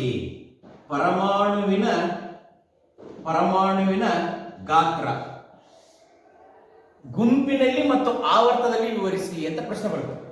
ಪರಮಾಣುವಿನ ಗಾತ್ರ ಮೊದಲು ಗುಂಪಿನಲ್ಲಿ ನೋಡೋಣ ವಿದ್ಯಾರ್ಥಿ. ಓಕೆ, ಮೊದಲು ಆವರ್ತದಲ್ಲಿ ನೋಡೋಣ. ಪರಮಾಣುವಿನ ಗಾತ್ರ ಆವರ್ತದಲ್ಲಿ ನೋಡೋಣ. ಆವರ್ತದಲ್ಲಿ ಉದಾಹರಣೆಗೆ ಫ್ಲೋರಿನ್, ಕ್ಲೋರಿನ್, ಬ್ರೋಮಿನ್, ಇಲ್ಲಿ ನಾವು ಎಲೆಕ್ಟ್ರಾನ್ ವಿನ್ಯಾಸವನ್ನ ಬರುತ್ತದೆ. ಎಲೆಕ್ಟ್ರಾನ್ ವಿನ್ಯಾಸವನ್ನ ಬರೆಯುವಾಗ ಪರಮಾಣುವಿನಿಂದ ಪರಮಾಣುವಿಗೆ, okay, fluorine, chlorine, bromine. Once again ಪ್ರಶ್ನೆ ಏನಪ್ಪ ಅಂತಂದ್ರೆ, ಪರಮಾಣುವಿನ ಗಾತ್ರ ಗುಂಪಿನಲ್ಲಿ ಮತ್ತು ಆವರ್ತದಲ್ಲಿ ವಿವರಿಸಿ ಅಂತ ಪ್ರಶ್ನೆ ಇದೆ. ಈಗ ಹೇಳೋಣ ಅಂತಂದ್ರೆ, ಪರಮಾಣುವಿನ ಗಾತ್ರ ಗುಂಪಿನಲ್ಲಿ ವಿವರಿಸಿ. ಈಗ ಇದಕ್ಕೆ ವಿವರಣೆ ನೀವು ಈ ರೀತಿ ಬರೀಬೇಕು. ಗುಂಪಿನಲ್ಲಿ ನಾವು ಒಂದು ಗುಂಪನ್ನು ಉದಾಹರಣೆ ತೆಗೆದುಕೊಳ್ಳೋಣ. ಯಾವಪ್ಪ ಅಂತಂದ್ರೆ ಫ್ಲೋರಿನ್, ಕ್ಲೋರಿನ್, ಬ್ರೋಮಿನ್ ಅಂದ್ರೆ 17ನೇ ಗುಂಪು. ಅದ್ರ ಎಲೆಕ್ಟ್ರಾನ್ ವಿನ್ಯಾಸ ಬರೆದ ನಾನು.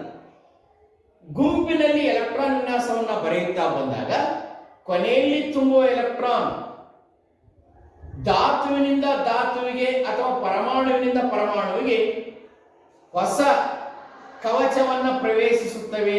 ಇಲ್ಲಿ ನೋಡಿ, ಫ್ಲೋರಿನ್ ನಲ್ಲಿ ಎಲ್ ಕವಚವನ್ನ ಪ್ರವೇಶಿಸಿದೆ, ಕೊನೆಯಲ್ಲಿ ತುಂಬುವ ಎಲೆಕ್ಟ್ರಾನ್. ಕ್ಲೋರಿನ್ ನಲ್ಲಿ ಎಂ ಕವಚವನ್ನ ಪ್ರವೇಶಿಸಿದೆ, ಕೊನೆಯಲ್ಲಿ ತುಂಬುವ ಎಲೆಕ್ಟ್ರಾನ್.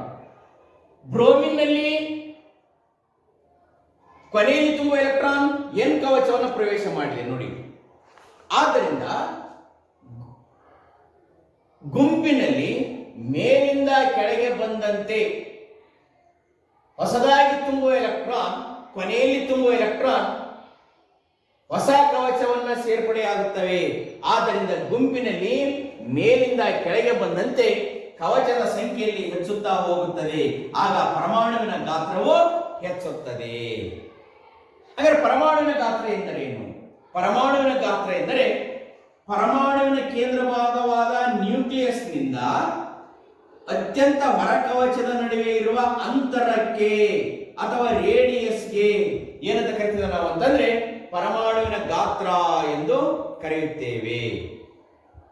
ಪರಮಾಣುವಿನ ಗಾತ್ರವನ್ನ ಗುಂಪಿನಲ್ಲಿ ವಿವರಿಸಿ ಅಂತ ಕೇಳಿದಾಗ, ಪರಮಾಣುವಿನ ಗಾತ್ರ ಗುಂಪಿನಲ್ಲಿ ಮೇಲಿಂದ ಧಾತುವಿನಿಂದ ಧಾತುವಿಗೆ, ಮೇಲಿನಿಂದ ಕೆಳಗೆ ಹೋದಂತೆ, ಇಲ್ಲ ಧಾತುವಿನಿಂದ ಧಾತುವಿಗೆ ಮೇಲಿನಿಂದ ಕೆಳಗೆ ಹೋದಂತೆ ಫ್ಲೋರಿನ್, ಕ್ಲೋರಿನ್, ಬ್ರೋಮಿನ್ 17ನೇ ಗುಂಪನ್ನು ತೆಗೆದುಕೊಂಡಿದೆ.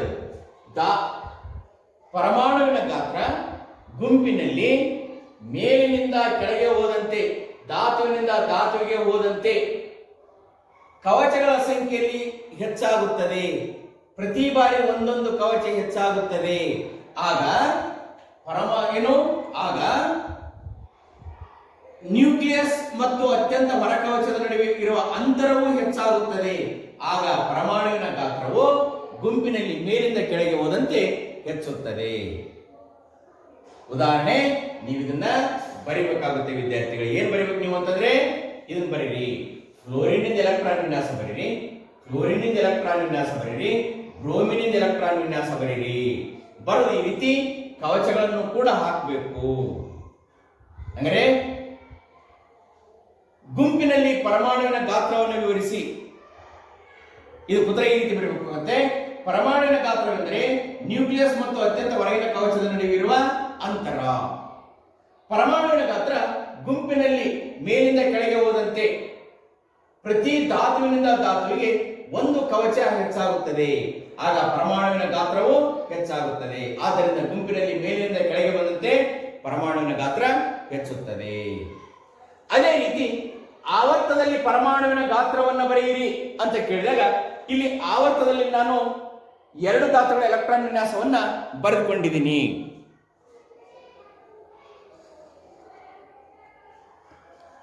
ಆವರ್ತಗಳಲ್ಲಿ ಪರಮಾಣುವಿನ ಗಾತ್ರವನ್ನು ವಿವರಿಸಿ ಅಂತ ಪ್ರಶ್ನೆ ಬರುತ್ತೆ. ಇಲ್ಲಿ 2 ಧಾತುಗಳ ಎಲೆಕ್ಟ್ರಾನ್ ವಿನ್ಯಾಸವನ್ನು ಬರ್ತಾನೆ. ಏನು? ಸೋಡಿಯಂ ಮತ್ತು magnesium 11 1s2 2s2 2p6 3s1.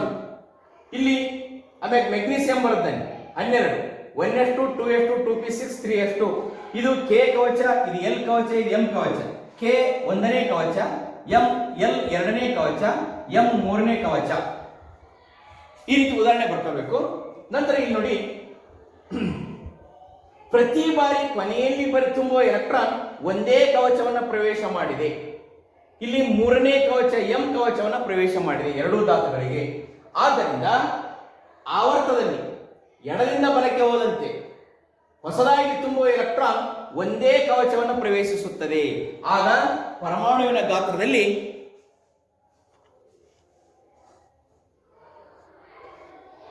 ಇಲ್ಲಿ ನೋಡಿ, ಪರಮಾಣುವಿನ ಗಾತ್ರದಲ್ಲಿ ಬದಲಾವಣೆ ಆಗಲಿಲ್ಲ. ಏಕೆ ಬದಲಾವಣೆ ಆಗಲಿಲ್ಲ ಅಂತಂದ್ರೆ ಕೊನೆಯಲ್ಲಿ ತುಂಬುವ ಎಲೆಕ್ಟ್ರಾನ್ ಒಂದೇ ಕವಚವನ್ನು ಪ್ರವೇಶಿಸಿವೆ. ಹಾಗಾದ್ರೆ ಇವೆರಡು ಉದಾಹರಣೆಯನ್ನಾಗಿ ಬರೀತಿದ್ವಿ. ಹಾಗಾದ್ರೆ ಗುಂಪಿನ ಆವರ್ತದಲ್ಲಿ ಪರಮಾಣುವಿನ ಗಾತ್ರವನ್ನು ವಿವರಿಸಿ ಅಂತ ಪ್ರಶ್ನೆ ಕೇಳಿದಾಗ ನೀವು ಇದನ್ನು ಬರೀಬೇಕಾಗುತ್ತೆ. ಆವರ್ತದಲ್ಲಿ ಎಡದಿಂದ ಬಲಕ್ಕೆ ಹೋದಂತೆ ಕೊನೆಯಲ್ಲಿ ತುಂಬುವ ಎಲೆಕ್ಟ್ರಾನ್ ಒಂದೇ ಕವಚವನ್ನು ಪ್ರವೇಶಿಸುವುದರಿಂದ ಪರಮಾಣುವಿನ ಗಾತ್ರ ಆವರ್ತದಲ್ಲಿ ಒಂದೇ ಆಗಿರುತ್ತದೆ. ಏಕೆಂದರೆ ಕವಚಗಳ ಕೊನೆಯಲ್ಲಿ ತುಂಬುವ ಎಲೆಕ್ಟ್ರಾನ್ ಒಂದೇ ಕವಚಕ್ಕೆ ಪ್ರವೇಶಿಸುತ್ತದೆ ಮತ್ತು ಪರಮಾಣುವಿನ ಗಾತ್ರ ಅಷ್ಟೇ ಇರುತ್ತದೆ.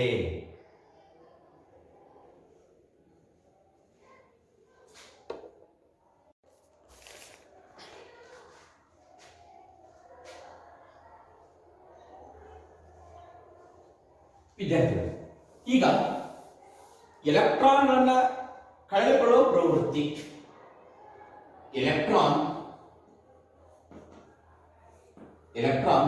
ಕಳೆದುಕೊಳ್ಳುವ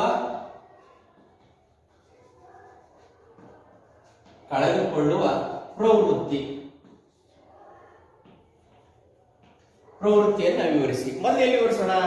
ಎಲೆಕ್ಟ್ರಾನ್ ಕಳೆದುಕೊಳ್ಳುವ ಪ್ರವೃತ್ತಿಯನ್ನ ಗುಂಪಿನಲ್ಲಿ ವಿವರಿಸೋಣ. ಅದೇ ನಾನು ಎಲೆಕ್ಟ್ರಾನ್ ವಿನ್ಯಾಸವನ್ನು ಬರೀತಿದ್ದೇನೆ. 17ನೇ ಗುಂಪಿನ ಎಲೆಕ್ಟ್ರಾನ್ ಧಾತುಗಳನ್ನ ತೆಗೆದುಕೊಂಡಿದ್ದೇನೆ. ಯಾವುದು? Fluorine, bromine. ಅವುಗಳ ಎಲೆಕ್ಟ್ರಾನ್ ವಿನ್ಯಾಸವನ್ನು ಬರೀತೀನಿ. ಓಕೆ, ಇಲ್ಲಿ ನೋಡಿ, ಫ್ಲೋರಿನ್ ಎಲೆಕ್ಟ್ರಾನ್ ವಿನ್ಯಾಸ 1s2 2s2 2p5. ಇಲ್ಲಿ ಎಲ್ ಕವಚವಿದೆ. ಕ್ಲೋರಿನ್ ಎಲೆಕ್ಟ್ರಾನ್ ವಿನ್ಯಾಸ 17 1s2 2s2 2p6 3s2 3p5 ಇದೆ. ಇಲ್ಲಿ ಒಂದು ಕವಚ ಹೆಚ್ಚಿಗೆ ಆಯಿತು, ಎಂ ಕವಚವಾಯಿತು. ಬ್ರೋಮಿನ್ ಎಲೆಕ್ಟ್ರಾನ್ ವಿನ್ಯಾಸವು ಬರೆದಾಗ ಕೂಡ ಒಂದು ಕವಚ ಹೆಚ್ಚಿಗೆ ಆಯಿತು, ಎನ್ ಕವಚವಾಯಿತು. ಏಕೆಂದರೆ ಪರಮಾಣು ಸಂಖ್ಯೆ ಹೆಚ್ಚಿಗೆ ಆಯಿತು. ಪರಮಾಣು ಸಂಖ್ಯೆ ಅಂದ್ರೆ ಎಲೆಕ್ಟ್ರಾನ್ಗಳ ಸಂಖ್ಯೆ. ಅವಾಗ ಎಲೆಕ್ಟ್ರಾನ್ಗಳು ಹೆಚ್ಚಿಗೆ ಆದಂತೆಯೂ ಕೂಡ ಹೊಸದಾಗಿ ಒಂದೊಂದು ಕವಚಗಳು ಮೇಲಿನ ಧಾತುವಿನಿಂದ ಕೆಳಗಿನ ಧಾತುವಿನ ಕಡೆಗೆ ಬಂದಂತೆ ಒಂದೊಂದು ಕವಚಗಳು ಹೆಚ್ಚಾಗುತ್ತಾ ಹೋಗುತ್ತವೆ. ಆಗ ಪರಮಾಣುವಿನ ಗಾತ್ರವು ಹೆಚ್ಚುತ್ತಾ ಹೋಗುತ್ತದೆ. ಆಗ ಪರಮಾಣುವಿನ ನ್ಯೂಕ್ಲಿಯಸ್ ಮತ್ತು ಅತ್ಯಂತ ಹೊರಕವಚದ ನಡುವೆ ಆಕರ್ಷಣೆಯ ಶಕ್ತಿ ಕಡಿಮೆ ಆಗುತ್ತಾ ಹೋಗುತ್ತದೆ. ಆಗ ಅತ್ಯಂತ ಹೊರಕವಚದಲ್ಲಿರುವ ಎಲೆಕ್ಟ್ರಾನ್ ಅನ್ನು ಸುಲಭವಾಗಿ ಹೊರತೆಗೆಯಬಹುದು ಅಥವಾ ಆ ಧಾತು ಸುಲಭವಾಗಿ ಕಳೆದುಕೊಳ್ಳಬಹುದು. ಏನಂತ ಹೇಳಬೇಕು ಅಂತಂದ್ರೆ ಪ್ರಶ್ನೆ ಏನ್ ಬರುತ್ತೆ ಅಂದ್ರೆ, ಎಲೆಕ್ಟ್ರಾನ್ಗಳನ್ನ ಕಳೆದುಕೊಳ್ಳುವ ಪ್ರವೃತ್ತಿಯನ್ನ ಗುಂಪಿನಲ್ಲಿ ವಿವರಿಸಿ ಅಂತ ಕೇಳ್ತಾರೆ ಪ್ರಶ್ನೆ. ಅವಾಗ ನೀವೇನ್ ಬರೀಬೇಕು? ಗುಂಪಿನಲ್ಲಿ ಮೇಲಿನ ಧಾತುವಿನಿಂದ ಕೆಳಗಿನ ಧಾತುವಿನ ಕಡೆಗೆ ಹೋದಂತೆ, ಪರಮಾಣುವಿನಿಂದ ಪರಮಾಣುವಿಗೆ ಹೋದಂತೆ ಹೊಸ ಕವಚಗಳು ಹೆಚ್ಚುವುದರಿಂದ ಅಥವಾ ಕವಚಗಳ ಸಂಖ್ಯೆಯಲ್ಲಿ ಹೆಚ್ಚಾಗುವುದರಿಂದ, ನ್ಯೂಕ್ಲಿಯಸ್ ಮತ್ತು ಕೊನೆಯ ಕವಚದ ನಡುವಿನ ಅಂತರ ಹೆಚ್ಚಾಗುವುದರಿಂದ ವಿದ್ಯುತ್ ಋಣೀಯ ಆಕರ್ಷಣೆಯ ಶಕ್ತಿ ಕಡಿಮೆಯಾಗಿ ಎಲೆಕ್ಟ್ರಾನ್ಗಳನ್ನ ಕಳೆದುಕೊಳ್ಳುವ ಪ್ರವೃತ್ತಿ ಗುಂಪಿನಲ್ಲಿ ಮೇಲಿನಿಂದ ಕೆಳಗೆ ಹೋದಂತೆ ಹೆಚ್ಚುತ್ತದೆ ಎಂದು ಬರೆಯಬೇಕು. ಉದಾಹರಣೆ, ಈ ಎಲೆಕ್ಟ್ರಾನ್ ವಿನ್ಯಾಸವನ್ನು ನೀವು ಬರೆದುಕೊಳ್ಳಬೇಕು, ಜೊತೆಗೆ ಈ ಚಿತ್ರವನ್ನು ಕೂಡ ನೀವು ತೆಗೆದುಕೊಳ್ಳಬೇಕು, ಬರೀಬೇಕು. ಅಂದರೆ ಪ್ರಶ್ನೆ ಏನಿದೆ, ಎಲೆಕ್ಟ್ರಾನ್ಗಳನ್ನು ಕಳೆದುಕೊಳ್ಳುವ ಪ್ರವೃತ್ತಿಯನ್ನ ಗುಂಪಿನಲ್ಲಿ ವಿವರಿಸಿ. ಉತ್ತರ ಹೇಳ್ತೇನೆ ನೋಡಿ. ಗುಂಪಿನಲ್ಲಿ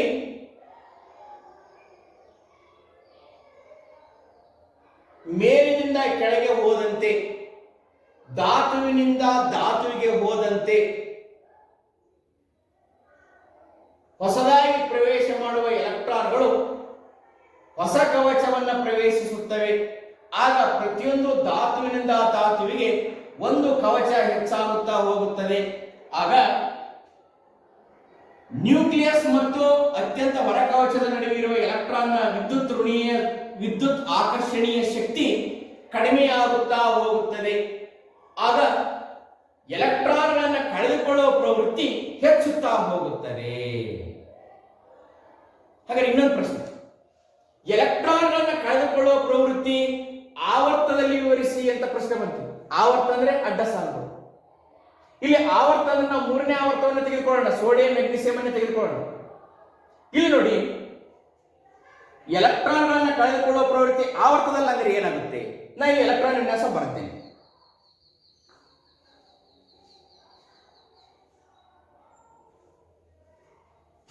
ಇಲ್ಲಿ ಸೋಡಿಯಂ ಮತ್ತು ಮೆಗ್ನೀಸಿಯಂ ಎಲೆಕ್ಟ್ರಾನ್ ವಿನ್ಯಾಸ ಬರುತ್ತೆ. ಇಲ್ಲಿ ಹೊಸದಾಗಿ ಪ್ರವೇಶವಾಗುವ ಎಲೆಕ್ಟ್ರಾನ್, ಸೋಡಿಯಂ ಎಲೆಕ್ಟ್ರಾನ್ ಪ್ರಮಾಣ ಸಂಖ್ಯೆ 11. ಓಕೆ, ಕೊನೆಯಲ್ಲಿ ತುಂಬುವ ಎಲೆಕ್ಟ್ರಾನ್ 3s1. ಮೆಗ್ನೀಸಿಯಂ ಪರಮಾಣು ಸಂಖ್ಯೆ 12, ಕೊನೆಯಲ್ಲಿ ತುಂಬುವ ಎಲೆಕ್ಟ್ರಾನ್ 3s2. ಇಲ್ಲಿ ನೋಡಿ, ಧಾತುವಿನಿಂದ ಧಾತುವಿಗೆ ಅಂದ್ರೆ ಪರಮಾಣುವಿನಿಂದ ಪರಮಾಣುವಿಗೆ ಎಲೆಕ್ಟ್ರಾನ್ ವಿನ್ಯಾಸವನ್ನ ಬರೆದಾಗ ಕೊನೆಯಲ್ಲಿ ತುಂಬುವ ಎಲೆಕ್ಟ್ರಾನ್ ಒಂದೇ ಕವಚವನ್ನ ಅಂದ್ರೆ ಎಂ ಕವಚವನ್ನೇ ಆವರಿಸಿದೆ. ಆದ್ದರಿಂದ ಕವಚಗಳ ಸಂಖ್ಯೆ ಸ್ಥಿರವಾಗಿರುತ್ತದೆ. ಹಾಗಾಗಿ ನ್ಯೂಕ್ಲಿಯಸ್ ಮತ್ತು ಕವಚದ ನಡುವಿರುವ ಎಲೆಕ್ಟ್ರಾನ್ಗಳ ನಡುವೆ ಆಕರ್ಷಣೀಯ ಶಕ್ತಿ ಹೆಚ್ಚುತ್ತಾ ಹೋಗುತ್ತದೆ. ಆಗ ಎಲೆಕ್ಟ್ರಾನ್ಗಳನ್ನು ಬಿಟ್ಟುಕೊಡುವ ಪ್ರವೃತ್ತಿ ಕಡಿಮೆಯಾಗುತ್ತದೆ. ಆಗ ಗುಂಪಿನಲ್ಲಿ ಆವರ್ತದಲ್ಲಿ ಎಡದಿಂದ ಬಲಕ್ಕೆ ಹೋದಂತೆ ಎಲೆಕ್ಟ್ರಾನ್ಗಳನ್ನು ಬಿಟ್ಟುಕೊಡುವ ಪ್ರವೃತ್ತಿ ಕಡಿಮೆಯಾಗುತ್ತದೆ ಅಂತ ಬರೀಬೇಕು. ಹೇಗೆಂದರೆ ಇಲ್ಲಿ ನಾನೊಂದು ಡೈಗ್ರಾಮ್ ಬರೆದು ತೋರಿಸ್ತೀನಿ. ಉದಾಹರಣೆಗೆ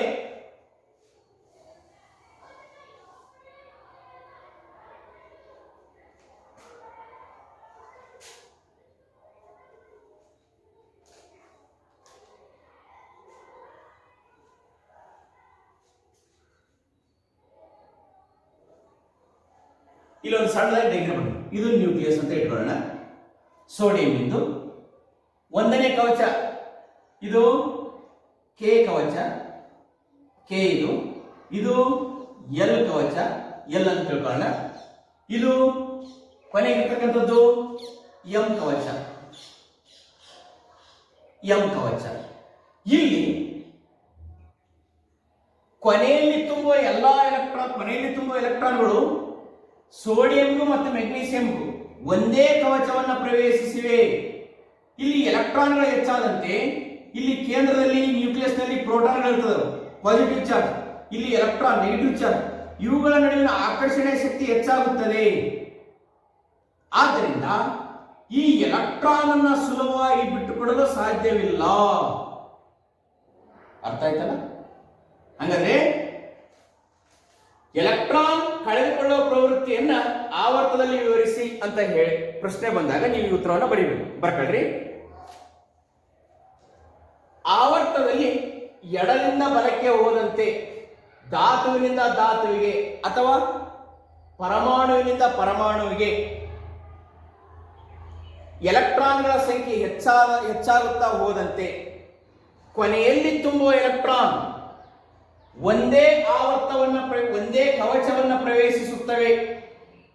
ಆಗ ನ್ಯೂಕ್ಲಿಯಸ್ ಮತ್ತು ಕೊನೆಯ ಕವಚದ ನಡುವಿನ ಆಕರ್ಷಣೆಯ ಶಕ್ತಿ ಹೆಚ್ಚಾಗುತ್ತದೆ. ಆಗ ಎಲೆಕ್ಟ್ರಾನ್ ಅನ್ನು ಬಿಟ್ಟುಕೊಡುವ ಪ್ರವೃತ್ತಿ ಎಡದಿಂದ ಬಲಕ್ಕೆ ಹೋದಂತೆ ಆವರ್ತದಲ್ಲಿ ಕಡಿಮೆಯಾಗುತ್ತದೆ.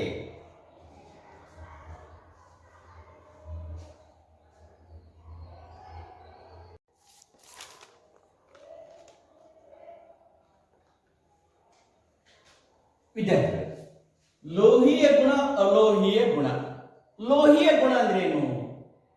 ಎಲೆಕ್ಟ್ರಾನ್ಗಳನ್ನ ಕಳೆದುಕೊಳ್ಳುವ ಪ್ರವೃತ್ತಿಯನ್ನ ಏನಂತ ಕರಿತಿದ್ದೀವಿ? ಲೋಹೀಯ ಗುಣ. ಅಲೋಹೀಯ ಗುಣ ಅಂದ್ರೆ ಏನು? ಎಲೆಕ್ಟ್ರಾನ್ಗಳನ್ನ ಪಡೆದುಕೊಳ್ಳುವ ಪ್ರವೃತ್ತಿಯನ್ನ ಅಲೋಹೀಯ ಗುಣ ಅಂತ ಕರಿತಿದ್ದೀವಿ. ಅದರ ಲೋಹೀಯ ಗುಣವನ್ನ ವಿದ್ಯುತ್ ಧನೀಯ ಅಂತ ಕರಿತಿದ್ದೀವಿ. ವಿದ್ಯುತ್ ಧನೀಯ ಗುಣ. ಅದರ ಅಲೋಹೀಯ ಗುಣವನ್ನ ವಿದ್ಯುತ್ ಋಣೀಯ, ವಿದ್ಯುತ್ ಋಣೀಯ ಅಂತ ಕರಿತದವಿ. ಇಲ್ಲಿ ನೋಡೋಣ ವಿದ್ಯಾರ್ಥಿಗಳೇ, ಹಾಗಾದ್ರೆ ಲೋಹೀಯ ಗುಣ ಅಂದ್ರೆ ಏನು? ಅಂದ್ರೆ ಲೋಹೀಯ ಗುಣ ಅಂದ್ರೆ ಎಲೆಕ್ಟ್ರಾನ್ಗಳನ್ನ ಕಳೆದುಕೊಳ್ಳುವ ಪ್ರವೃತ್ತಿಯನ್ನ ಲೋಹೀಯ ಗುಣ ಅಥವಾ ವಿದ್ಯುತ್ ಧನೀಯ ಧಾತುಗಳು ಎಂದು ಕರೆಯುತ್ತೇವೆ. ಅಂದರೆ ಲೋಹಗಳನ್ನು ಯಾವ ಕಡೆ ಇರಿಸಲಾಗಿದೆ? ಲೋಹಗಳನ್ನ ಆವರ್ತ ಕೋಷ್ಟಕದ ಎಡಭಾಗದಲ್ಲಿ ಇರಿಸಲಾಗಿದೆ. ಎಡಭಾಗದಲ್ಲಿ ಇರಿಸಲಾಗಿದೆ. ನೋಡಿ ಇಲ್ಲಿ ಲಿಥಿಯಂ, ಸೋಡಿಯಂ, ಪೊಟ್ಯಾಸಿಯಂ ಇವು ಲೋಹಗಳಾಗಿವೆ. ಇವು ಎಲೆಕ್ಟ್ರಾನ್ಗಳನ್ನ ಕಳೆದುಕೊಳ್ಳುತ್ತವೆ. ನಂತರ ಎಲೆಕ್ಟ್ರಾನ್ಗಳನ್ನ ಕಳೆದುಕೊಳ್ಳುವ ಪ್ರವೃತ್ತಿ ಗುಂಪಿನಲ್ಲಿ ಏನಾಗುತ್ತೆ ಅನ್ನೋದನ್ನು ವಿವರಣೆ ಕೊಡೋಣ. ಗುಂಪಿನಲ್ಲಿ ನಾವು ಎಲೆಕ್ಟ್ರಾನ್ ವಿನ್ಯಾಸವನ್ನು ಬರೆದು ಯಾವುದು? ಸೋಡಿಯಂ ಮತ್ತು ಪೊಟ್ಯಾಸಿಯಂ ಬರೆಯೋಣ. ಗುಂಪಿನಲ್ಲಿ ಏನಾಗುತ್ತೆ ಅಂತ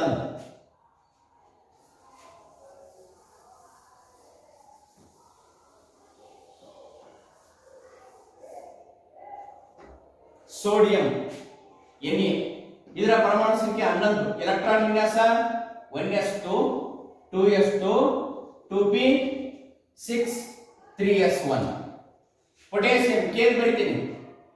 ಕೆ ಸಂಕೇತ, ಪರಮಾಣು ಸಂಖ್ಯೆ 19 ಇದೆ. ಎಲೆಕ್ಟ್ರಾನ್ ವಿನ್ಯಾಸ ಬರಿತೀನಿ 1s2 2s2 2p6 3s2 3s2 ನಂತರ 3s2 19 ಆಗಬೇಕು. 3p6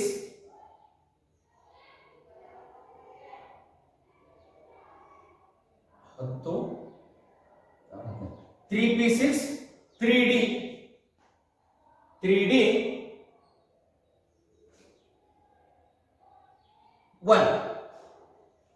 ಈಗ ಇದು ಕೆ ಕವಚ, ಎಲ್ ಕವಚ, ಎಂ ಕವಚ.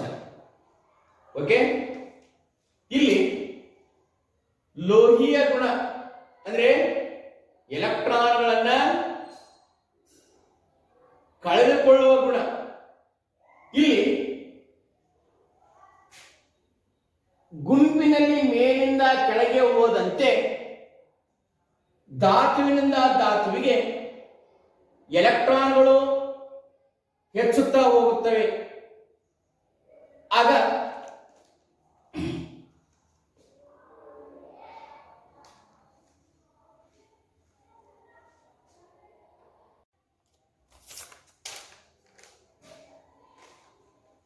ಲೋಹೀಯ ಗುಣವನ್ನ ವಿವರಿಸಿ. ಮೊದಲು ಗುಂಪಿನಲ್ಲಿ ವಿವರಿಸೋಣ. ಗುಂಪಿನಲ್ಲಿ ಮೇಲಿಂದ ಕೆಳಗೆ ಬಂದಂತೆ ಎಲೆಕ್ಟ್ರಾನ್ ವಿನ್ಯಾಸವನ್ನು ಬರೆದ ನಾವು ಫ್ಲೋರಿನ್ ಕ್ಲೋರಿನ್ ಬರೆಯೋಣ. ಅದೇ ತರ ಸೋಡಿಯಂ ಪೊಟ್ಯಾಸಿಯಂ ಬರೆಯೋಣ.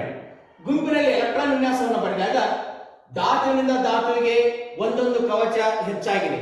ಕವಚ ಹೆಚ್ಚಾಯಿತು ಅಂತಂದ್ರೆ ಪರಮಾಣುವಿನ ಗಾತ್ರವು ಕೂಡ ಹೆಚ್ಚಿಗೆ. ಪರಮಾಣುವಿನ ಗಾತ್ರವು ಕೂಡ ಹೆಚ್ಚಾಯಿತು ಅಂತಂದ್ರೆ ಎಲೆಕ್ಟ್ರಾನ್ ಅನ್ನ ಬಿಟ್ಟುಕೊಡುವ ಪ್ರವೃತ್ತಿಯು ಕೂಡ ಏನಾಯ್ತು? ಹೆಚ್ಚಾಯಿತು. ಅಂದ್ರೆ ವಿದ್ಯುತ್ ಧನೀಯವಾದವು. ಆದ್ದರಿಂದ ಗುಂಪಿನಲ್ಲಿ ಮೇಲಿಂದ ಕೆಳಗೆ ಬಂದಂತೆ ಎಲೆಕ್ಟ್ರಾನ್ ಬಿಟ್ಟುಕೊಡುವ ಪ್ರವೃತ್ತಿ ಏನು? ಗುಂಪಿನಲ್ಲಿ ಮೇಲಿಂದ ಕೆಳಗೆ ಬಂದಂತೆ ಧಾತುವಿನಿಂದ ಧಾತುವಿಗೆ ಹೊಸ ಕವಚಗಳು ಪ್ರವೇಶವಾಗುತ್ತವೆ. ಆಗ ಹೊಸ ಕವಚಗಳು ಆಗುವುದರಿಂದ ಪರಮಾಣುವಿನ ಗಾತ್ರ ಹೆಚ್ಚಾಗುತ್ತದೆ. ಪರಮಾಣುವಿನ ಗಾತ್ರ ಹೆಚ್ಚಾಗುವುದರಿಂದ ವಿದ್ಯುತ್ ಋಣೀಯ ಆಕರ್ಷಣೀಯ ಬಲ ನ್ಯೂಕ್ಲಿಯಸ್, ನಾನು ಆಗಲೇ ಚಿತ್ರ ಬರೆದು ತೋರಿಸಿದ್ದೆ, ನ್ಯೂಕ್ಲಿಯಸ್ ಮತ್ತು ಅತ್ಯಂತ ಹೊರಕವಚದಲ್ಲಿರುವ ಎಲೆಕ್ಟ್ರಾನ್ ನಡುವೆ ಆಕರ್ಷಣೆಯ ಶಕ್ತಿ ಕಡಿಮೆಯಾಗುತ್ತದೆ. ಆಗ ಎಲೆಕ್ಟ್ರಾನ್ ಮತ್ತು ನ್ಯೂಕ್ಲಿಯಸ್ ನಡುವೆ ಆಕರ್ಷಣೆಯ ಶಕ್ತಿ ಕಡಿಮೆ ಆದಾಗ ಎಲೆಕ್ಟ್ರಾನ್ಗಳನ್ನು ಬಿಟ್ಟುಕೊಡುವ ಪ್ರವೃತ್ತಿ ಹೆಚ್ಚಾಗುತ್ತದೆ. ಆಗ ಲೋಹೀಯ ಗುಣ ಗುಂಪಿನಲ್ಲಿ ಮೇಲಿಂದ ಕೆಳಗೆ ಬಂದಂತೆ ಹೆಚ್ಚಾಗುತ್ತದೆ. ಅದೇ ರೀತಿ ಲೋಹೀಯ ಗುಣ ಆವರ್ತದಲ್ಲಿ ಎಡದಿಂದ ಬಲಕ್ಕೆ ಹೋದಂತೆ ಕಡಿಮೆಯಾಗುತ್ತದೆ. ಏಕೆಂದರೆ ಹೊಸದಾಗಿ ಪ್ರವೇಶವಾಗುವ ಎಲೆಕ್ಟ್ರಾನ್ ಅದೇ ಕವಚಕ್ಕೆ ಸೇರುವುದರಿಂದ ನ್ಯೂಕ್ಲಿಯಸ್ ಮತ್ತು ಕೊನೆಯ ಕವಚದಲ್ಲಿರುವ ಎಲೆಕ್ಟ್ರಾನ್ ನಡುವೆ ಆಕರ್ಷಣೆಯ ಶಕ್ತಿ ಹೆಚ್ಚಾಗುತ್ತದೆ. ಆಗ ಆವರ್ತದಲ್ಲಿ ಎಡದಿಂದ ಬಲಕ್ಕೆ ಹೋದಂತೆ ಲೋಹೀಯ ಗುಣ ಕಡಿಮೆಯಾಗುತ್ತದೆ.